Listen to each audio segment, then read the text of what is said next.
How are you feeling, first off? Other than a lot of pain and exhausted, I've been particularly concerned that I've been having some difficulty with speaking, but I'm pushing myself to do all the media interviews because I'm hoping that the story is not just one of some person getting beat up in a city, but rather has the potential to move the needle on the national discourse on far less militancy. And I want people to be confronted by the brutality of this Antifa movement. Have you done any mainstream media? Has CNN reached out to you? ABC, NBC, any of these people? I've been on Tucker Carlson, I've been on other Fox shows, and I was also invited and accepted to do an interview on CNN yesterday morning. Are you surprised by the response of the press saying that you're not a journalist and it really was just a little bump in the head? It was no big deal.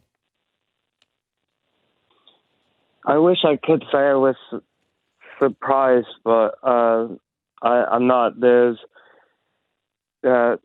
militant Antifa is a very small number of people, but the larger and more concerning should be the focus on the larger concentric circle of what I call nonviolent Antifa. And these are people who are sympathetic to the ideas of this movement, mainly Marxism and violence against the right.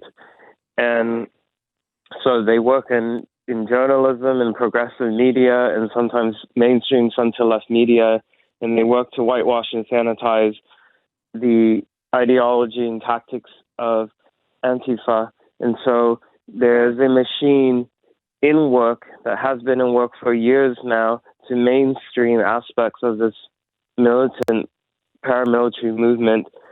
So I shouldn't be surprised that they're coming to try to delegitimize my work and who I am as a justification for the attack. Portland police officers, I'm quoting the Portland mayor. Portland police officers have the unenviable task of keeping peace. It's a difficult job and hard decisions are made in real time. I saw your video. I watched all of them. And you practically begged the police to help and to wake up to what was happening to you. And then you were beaten and they didn't arrive at all. You had to go back to them.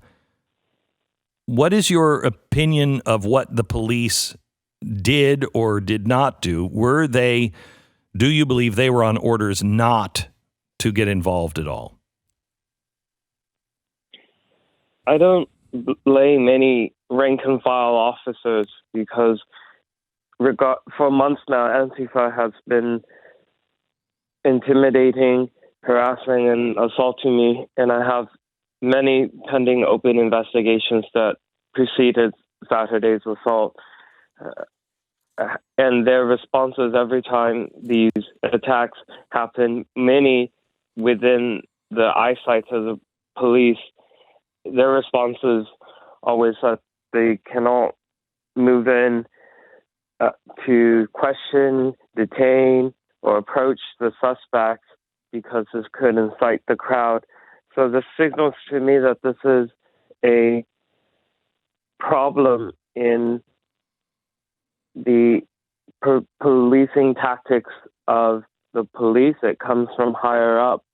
So the city has already been on notice about the violent militancy of Antifa since 2016. To remind our listeners who may not be aware, after the results of the election were announced in November, there was violent rioting in the city where $1 million in damage was done in downtown, and fires were started on the streets, and masked individuals carrying bats and other weapons went around destroying cars, breaking windows. It was complete anarchy, and we keep having these bouts of violence. So what should of a major American city? What should be done, Andy? I think the DOJ needs to step in. The Department of Homeland Security since 2016 has described some of the activities of Antifa as domestic terrorist violence. And so this is a problem that I think, the federal authorities to step in, because local authorities, particularly in Portland, where the mayor, who also doubles as a police commissioner and is up for re-election in a city that hates police, he has all the incentive in the world to weaken the law enforcement practices and to allow far less militants to run amok on the streets.